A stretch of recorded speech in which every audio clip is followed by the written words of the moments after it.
உங்களுக்கு heart rhythm வந்து அப்நார்மலா இருக்கு. இல்ல எனக்கு அடிக்கடி மசில் கிராம்ப்ஸ் வருது. ரொம்ப டயர்டா ஃபீல் பண்றேன். மைக்ரேன் பிரச்சனை இருக்கு. தூக்கம் சரியில்லாம இருக்கு. ஸோ இந்த மாரி பிரச்சனைலாம் இருந்துச்சுன்னா, உங்களுக்கு மெக்னீசியம் டெஃபிஷியன்சி இருப்பதற்கான வாய்ப்புகள் இருக்கு.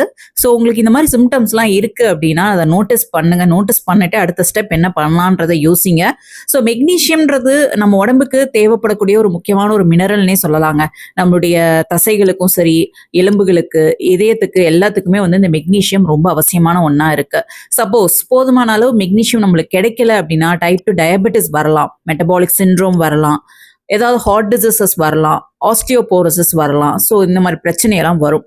ஸோ இதுக்கு மெயின் ரீசன் என்ன அப்படின்னு பார்த்தோம்னா, நம்ம ரொம்ப நாளா ஏதாவது மெடிசன்ஸ் எடுத்துட்டு இருந்தோம் அப்படின்னா அவங்களுக்கு சம்டைம்ஸ் இந்த மாதிரி டெஃபிஷியன்சி ஏற்படலாம். இல்ல டைஜஸ்டிவ் ஃபங்க்ஷன் வந்து சரியில்லாம இருக்கு அப்படின்னா அவங்களுக்கும் இந்த பிரச்சனை வரலாம். இல்ல சாப்பாடு மூலியமா இப்ப நம்ம சாப்பிடுற சாப்பாட்டுல இருந்து மெக்னீசியம் போதுமான அளவு நம்மளுக்கு கிடைக்கலன்னா அவங்களுக்கும் இந்த மாதிரி பிரச்சனை வரலாம். சரி, இதுக்கு நான் சிம்பிளா சில விஷயம் சொல்றேங்க. நீங்க உணவுகள் மூலியமாவே சரி பண்ண முடியும். சிறுதானியங்கள் அதிகமா எடுங்க. சிறுதானியத்துல மெக்னீசியம் அதிகமாவே இருக்கு. ஸோ தானிய வகைகள் அதிகமா எடுங்க. பாதாம் யாருக்கு சாப்பிட முடியுதோ, யாரெல்லாம் பாதாம் வாங்கி சாப்பிட முடியும்னு நினைக்கிறீங்களோ அவங்க பாதாம் தாராளமா தினமுமே எடுத்துட்டு வரலாம். முடியாதவங்க சிறுதானியங்கள் சாப்பிடுங்க. கீரையில மெக்னீசியம் அதிகமா இருக்கு. அடிக்கடி கீரை சமைச்சு சாப்பிடுங்க.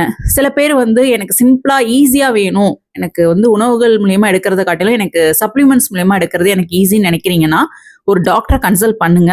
கன்சல்ட் பண்ணிட்டு அவங்க அறிவுரைப்படி நீங்க சப்ளிமெண்ட் தாராளமா எடுங்க.